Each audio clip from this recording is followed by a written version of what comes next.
국민의힘 당대표의 장관님을 차출해야 된다는 의견이 나오고 있는데 어떤 입장이십니까?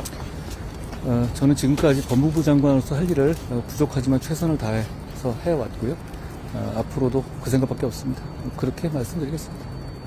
네, 김의겸 의원이 어제 그 손배소와 관련해서 현재 법무부 장관이 법적 다툼을 벌이는 게 적절한지 생각해보라 이렇게 했는데 어떻게 보시는지.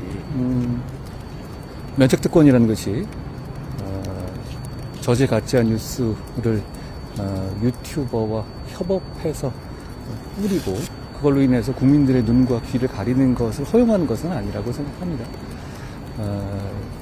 지금 이 한 달간의 이런 일로 인해서 국민들께서 불필요한 스트레스를 많이 받으셨고 사회적 소모도 컸다고 생각합니다. 그럼에도 불구하고 이번에도 흐지부지 넘어간다면 이분은 앞으로 계속 그러지 않겠습니까? 다른 국민들한테. 그리고 그렇게 하겠다고 본인 스스로 공언하기까지 했고요. 이번에는 다시는 그러면 안 된다는 분명한 선례를 남기는 것이 지금 말씀하시는 김기겸이 말씀하신 법무장관의 지위 이런 걸 감안하더라도 더 공익에 부합하는 거라고 저는 생각합니다. 김성환 정책의장 같은 경우도 그걸 말씀하셨는데 명확하게 인정을 안 하시고 사실관계를 봐야겠다 이렇게 말씀을 하셨단 말이에요. 근데 그렇게 보시죠.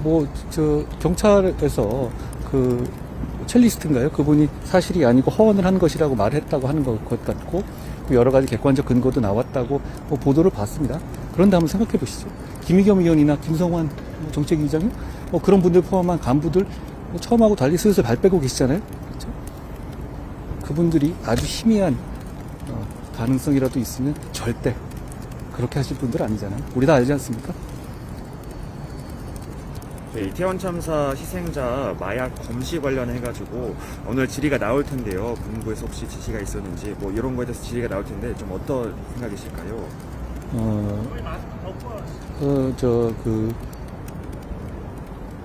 마약 관련해서는 제가 이렇게 기회가 돼서 말씀드릴게요. 검찰은 일단 마약 단속을 전혀 한 바가 없고요.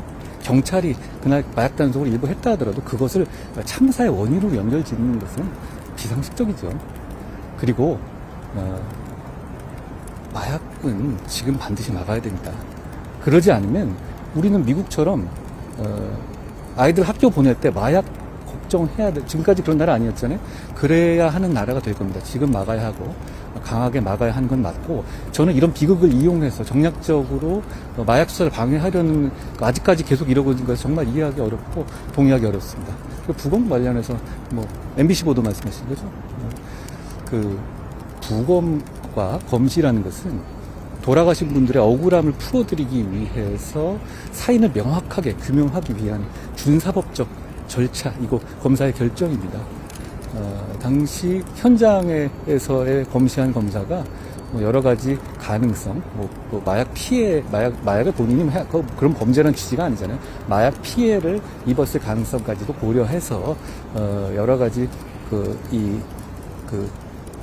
판단을 했던 것으로 보이고, 그 과정에서 유족들에게 그 상황을 정중하게 설명했던 것으로 보입니다. 결국은, 유족 판단 존중해서, 부검하지는 않았죠. 부검한 사례가 몇 개 있지만 이사하는 경우는 그렇지 않았고요. 그리고 대검찰청에서 마약 관련한 부분을 물어봐라 이런 지침을 내리거나 그런 것도 아니었고요. 결과적으로 그런 준사법적 절차에 따라서 검사가 현장에서 판단했던 것을 보이고 저는 그 절차에서 특별히 문제점이 있었다고 생각하지는 않습니다. 네, 장관님, 서해 공무원 피격 사건 관련해서 문재인 전 대통령 소환 가능성까지 거론되고 있는데요. 어떻게 보십니까? 누굴 소환하는 걸 그렇게 말씀드리는 문제는 아니고, 임종석 실장이나 이런 분들이 여러 가지 말씀하시잖아요. 반복해서 말씀하시던데, 헌법과 법률을 초월하는 의미의 통치행위라는 건 민주국가에 존재하지 않죠. 다들 아시지 않습니까? 검찰에서 투명하고 공정하게 수사할 거라고 생각합니다. 장관님, 그리고, 제 기억으로는 문 전 대통령께서 대북송금 특검 당시 민정수석이셨는데요. 그때 김대중 전 대통령께서 관여한 것이 드러난다면 유감스럽지만 책임을 지셔야 한다. 이런 말씀도 하셨던 걸로 좀 기억하는데요. 장관님, 지금 정치권에서 너무 그게 이슈가 커져가지고요. 그럼 아까 하신 말씀은 아무리 여의도에서 차출론 관련해서 여의도에서 저한테 그런 얘기를 하는 사람은 아무도 없습니다. 네. 그런 식으로 좀 요구가 있어도 그러면 응하지 않을 생각이라는 말씀으로 이해하면 될까요, 저희가? 제가 분명히 말씀드렸고요. 저는 법무부 장관으로서 중요한 할 일이 많이 있다고 생각하고 제가 아직 많이 부족하다고 생각합니다. 그렇기 때문에 법무부 장관으로서 역할을 최선을 다할 거라고 분명히 단호하게 말씀드리겠습니다. 다 끝?